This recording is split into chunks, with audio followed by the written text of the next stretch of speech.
everybody. Thank you so much for coming. I'm Reena Kashyap, NCECA Director, Board of Director, and I welcome you here today. I just want to make sure you all put off your gizmos here or your cell phones so that we don't have any phones ringing during the lecture. And I hope you know you're here for consuming the other dinnerware and decorative, because if you wanted to go somewhere else, you're in the wrong room. So there's the exit. And I just want to get going.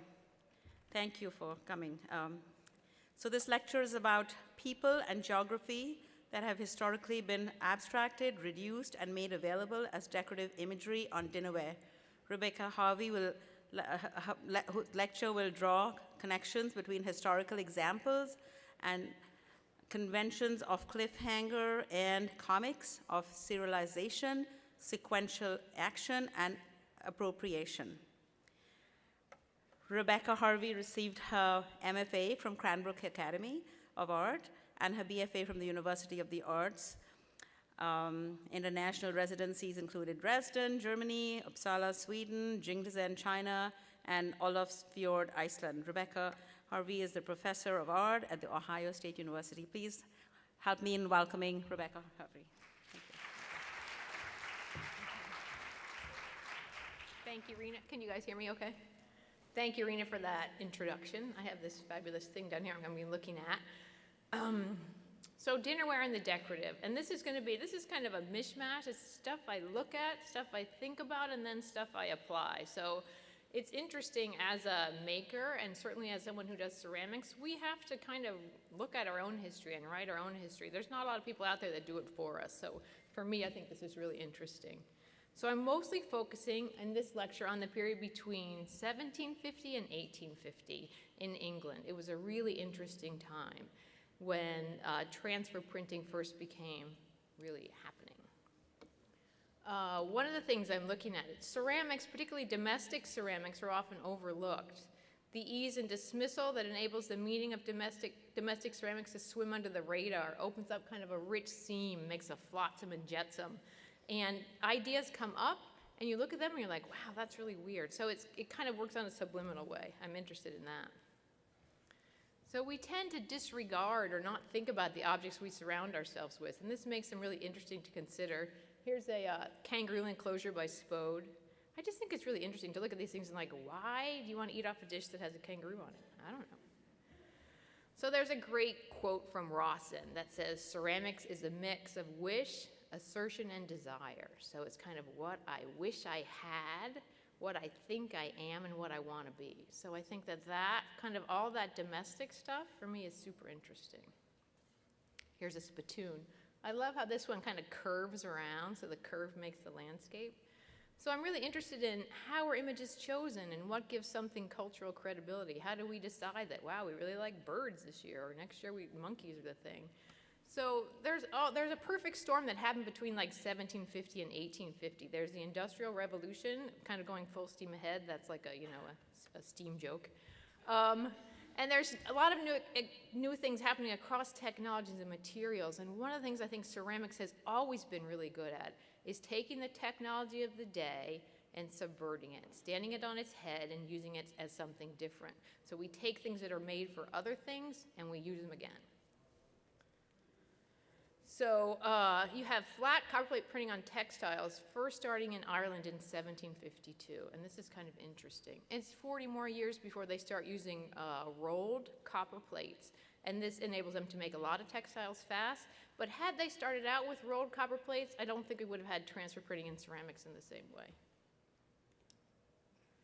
So here's one of the earliest transfer printed tiles. This is 1751 in Birmingham, England. And it has kind of additional hand painting on the top, perhaps to cover the smudges of the early technique.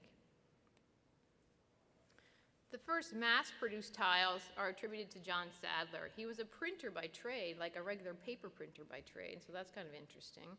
And recent research suggests that maybe printer and statesman Ben Franklin had a hand in early transferware. That's kind of cool.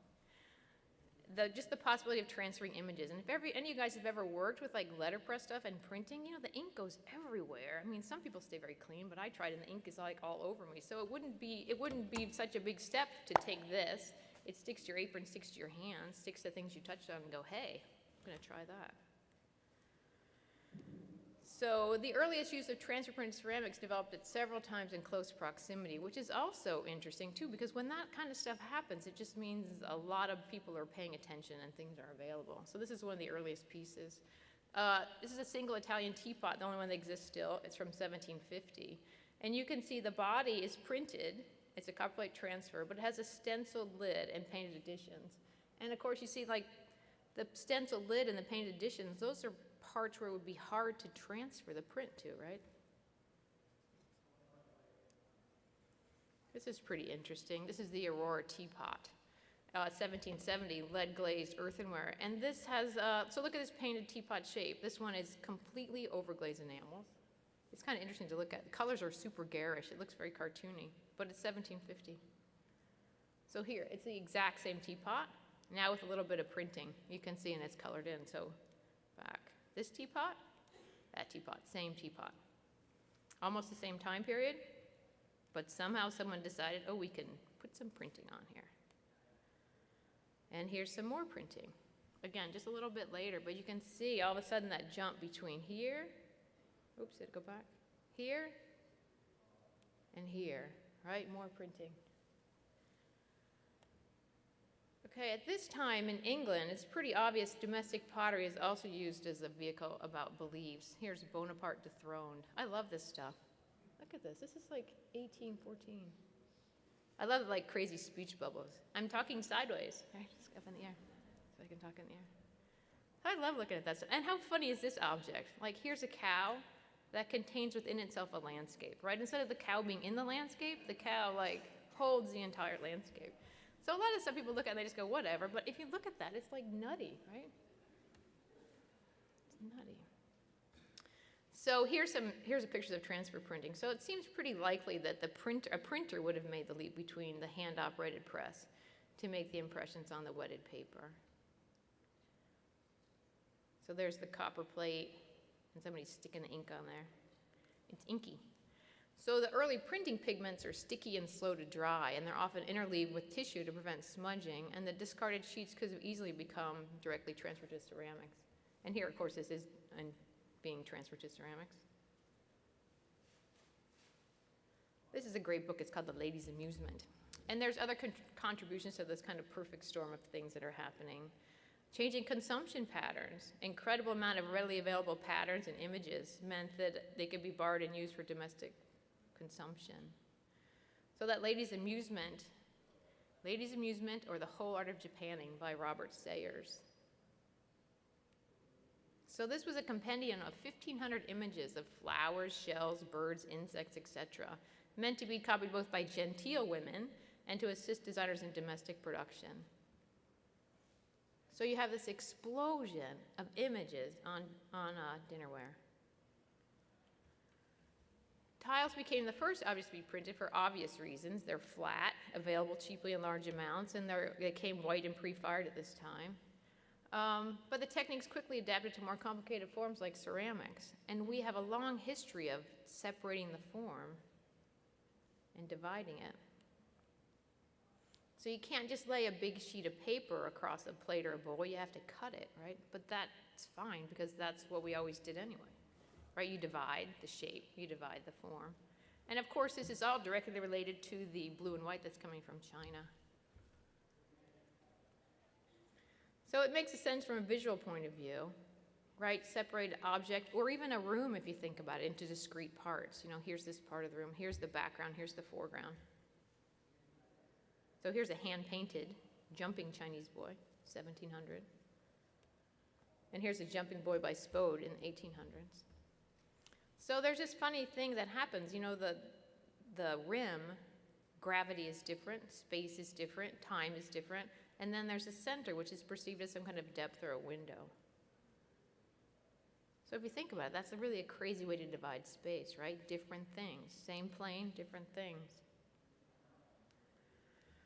So this made it, this cutting and pasting that was necessary to get the images onto the plate also made it very easy to construct images that were pastiches or mashups of other images. So this is like, you know, early Photoshop, right? It's the 1800s.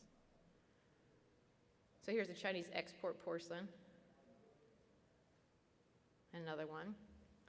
So the Industrial Revolution changed heavily ornamented objects from luxury goods to readily available items, right? It used to be that the heavily ornamented or heavily handmade items or heavily drawn on items, value added, right? Extra time. And now, no extra time, right? We just pop that stuff on there. I love this. This is from the Victorian Albert, right? There's just like so much stuff. And the other interesting thing was that copyright laws didn't extend to printed images until 1850, and this was key. Everything was free and available. So there was a free-for-all. All printed images were allowed. So you had this opportunity for an individual construction of self within a sea of available images, not only those printed books and plates, but just anything you wanted. So what did people want? So the idea that you could make a constructed self is not a new idea in ceramics. A lot of the things that are coming from Asia are pastiches. And the objects we surround ourselves, again, are that reflection of the wish, assertion, and desire that I talked about from Rawson. So again, you have gravity shift, time shift, space shift. Stories grow around the images, and the story of the willow pattern, you know, it's the star-crossed lovers. You see this willow pattern all the time. The father doesn't like it. There's always a bridge. There's always two birds. The two birds, it's kind of like a Romeo and Juliet story. The two birds are the star-crossed lovers, and they can't be together, so I don't know, they kill themselves or something. But it was a made-up story by Spode, right? It was not an ancient Chinese traditional story. It was like a European idea of what that should be.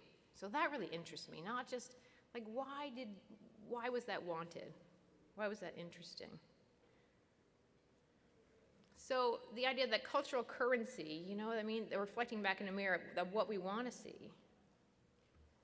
So it's a short step from that kind of reflected connection. You know, here I am, I'm standing next to this Chinese thing that I think is beautiful and makes me feel like that, to this kind of more blatant sort of advertising. Here's the Schweppes.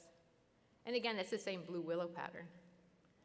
So I love that idea of the kind of mashup of one kind of desire to the other, like how did desire go back and forth. So there's this really interesting part to me too between advertising and print advertising at this time and a constructed image on ceramics. This is from a series of children's plates. The signifier that's a children's plate is the alphabet, but this is great. So it's kind of funny that bashing a seal on its head is considered appropriate child wear. I love this. Here it is, death of a pet. This is a good one too. So sweet. Animals dying, yeah, it's good. Here's another one, I like this, a whole series of children's plates. D is for drunkard.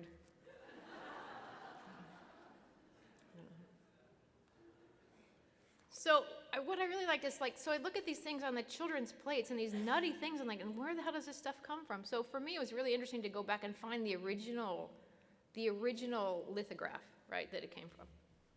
So here's the source, the bottle scene. You know, this is early, thinking about maybe drinking's bad, I don't know. And then what's lost and what's retained and why. So here's the image on the plate. So if you go back, so what's cut out? There's a couple extra people cut out. There's, some other stuff. So the main part is that guy with the bottle. Here's how reduced can image become? Here's a visit to the zebra, the child's plate. And this is based, again, on a lithograph. But it gets further reduced. And here it is just on a darning egg you darn socks with. Present for a good girl. How weird is that? Right? Because what girl doesn't want a zebra? I don't know. So again, that weird thing between advertising, and advertising again is all just about desire. So it's not a whole separate thing, right? It's a similar thing. So I love this. Here's the blue willow pattern again. Good old Yorkshire relish. I don't even know what that is. It's probably brown. But here it is, here again, this one's good. Now look, here's the plate inside the bottle, right? So here it is the thing. You know that sideways, here's relish, and it's gonna stand next to this exotic, right? So this other, so I'm gonna buy relish because it's this other. And a short step to it being on the thing. So it's kind of I've always loved that. Land O'Lakes, the girl on the butter, on the girl on the butter, on the girl on the butter. So I'd like to look at how images have shifted and how periods transition. So this is a transition period here. This is about 1800 to 1815, maker unknown. So at some point, the Chinese patterning starts to lose its influence, and people are like, well, you know, maybe there's too much exotic. Maybe we need to get back to some kind of Britishness or something. But other things pop in. It's like, well, maybe what we really want is a palm tree or a thatched cottage, and then all of a sudden you start to see this inserted into this traditional Chinese landscape. This is great. This shows the kind of marketing response to underglaze. And it switches from Chinese, and then people start to get nervous, and it becomes more British, then it becomes more pastoral, and then it flips back to exotic again. So an image, so I started looking, so images can start out as a print. Here's Death of a Bear by Samuel Howitt. And then here it is on a spode plate. But the animals on the border are from Williamson's Oriental Field Sports, so there's different border animals. This elephant here on this plate shows up on this quadruped plate in the very middle, but it's kind of interesting because some of the things shift. And look on this one, the platter on this has a tiger, a deer, a racehorse, a trainer, a reindeer, and no handler on the elephant anymore. The elephant becomes much more contextual. Here's Arctic scenery from Berwick's General History of Quadrupeds. But it's kind of funny, because in the middle you have this, you got some Eskimos in there, you got some snow, and then you have a leopard. So why is this included in the Arctic scenery? Like, what is this even about? But it has to do partly with the idea of the exotic, right? And that these things become available to just have and consume. It's fascinating. Here's another one, similar leopard on the side. Here's another Howitt print, and again, pay attention to what's removed. So here you have these two things fighting, and they're fighting in an enclosure, right? This is obviously like bear baiting. This is a intentional fight. You know, these two animals are put together and they're fighting, and people are watching. So here, the people are gone.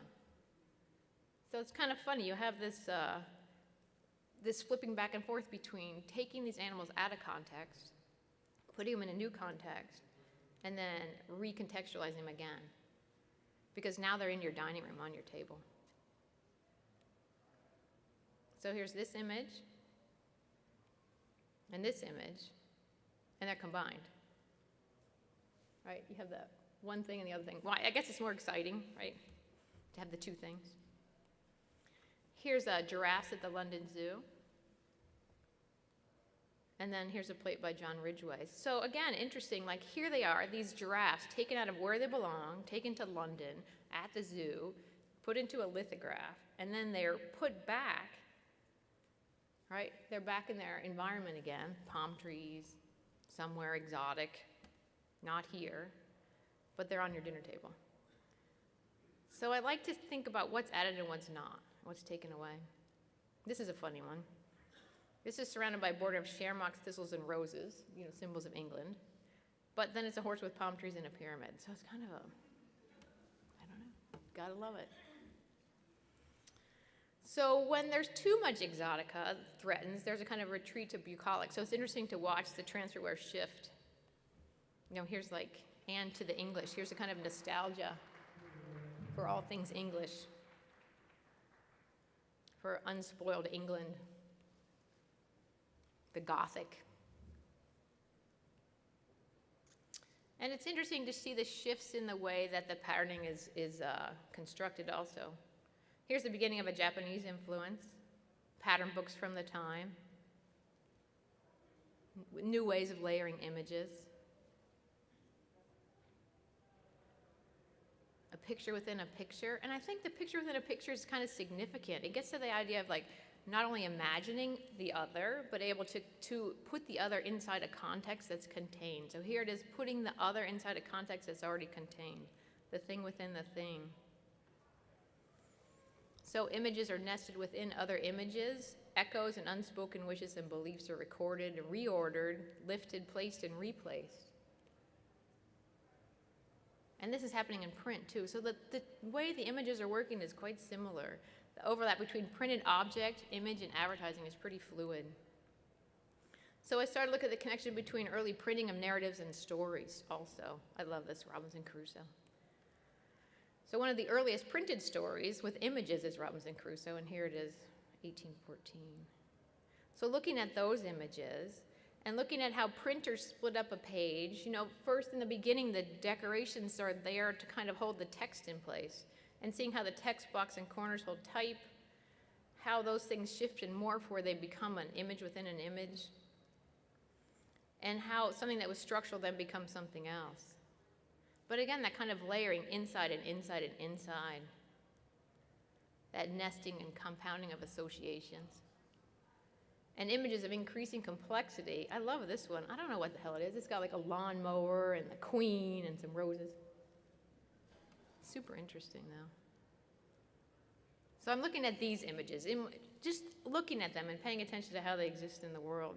Borders as a way to hold and control images. Reoccurring images, readily attached to any meaning. You could order these and put your own name in there, right? Whatever, if you have a shoe shine business, or it doesn't matter.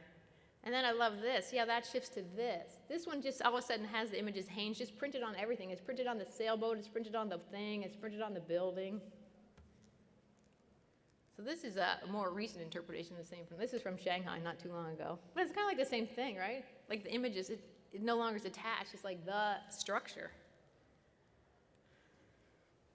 So in my own work, I'm looking at how this kind of looking and thinking has affected things. And I was teaching ceramic history, and I took my class at the Cartoon Research Library, and we're looking at cartoons and how space is constructed.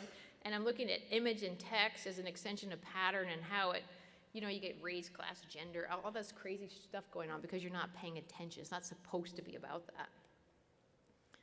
So we're working on our graphic novel of the history of ceramics. That was always a fun thing. So we're looking at those things. And images explanation. This is like test questions based on Rawson.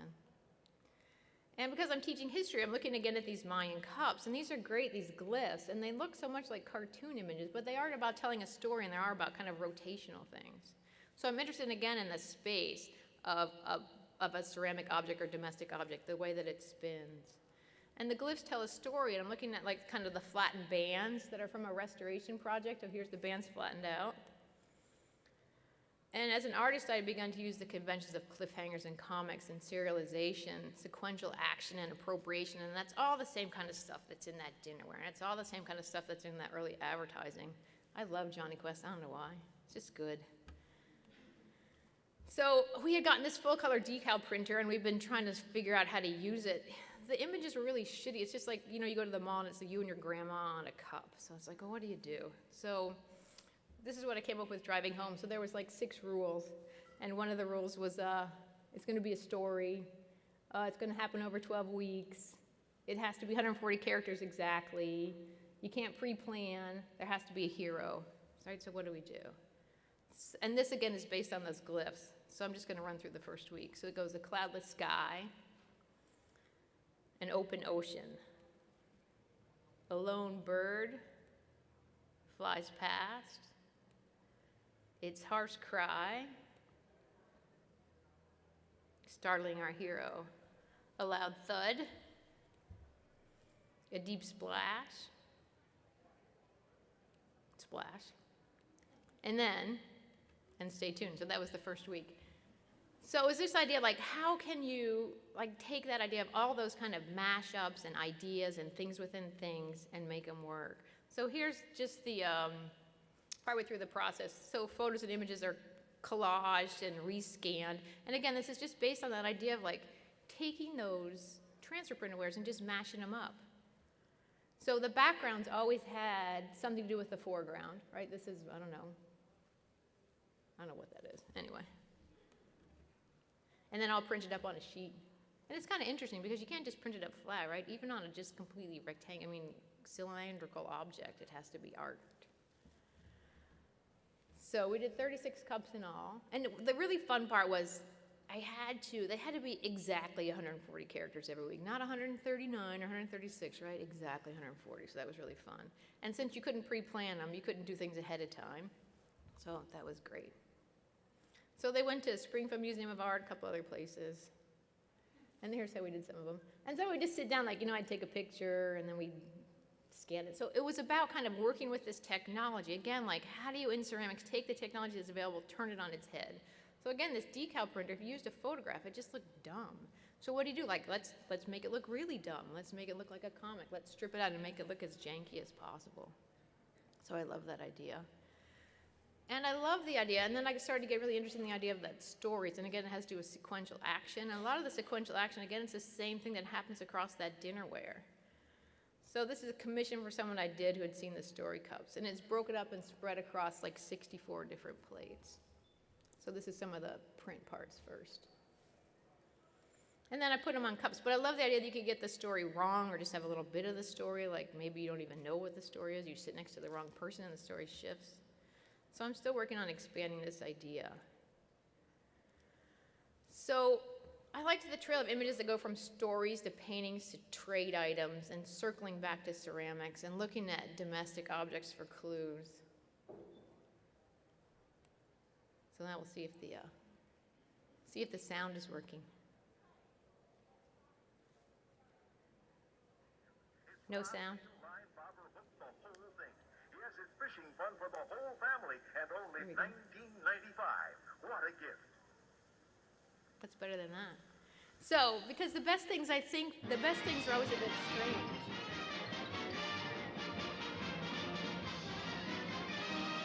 And hidden. There we go.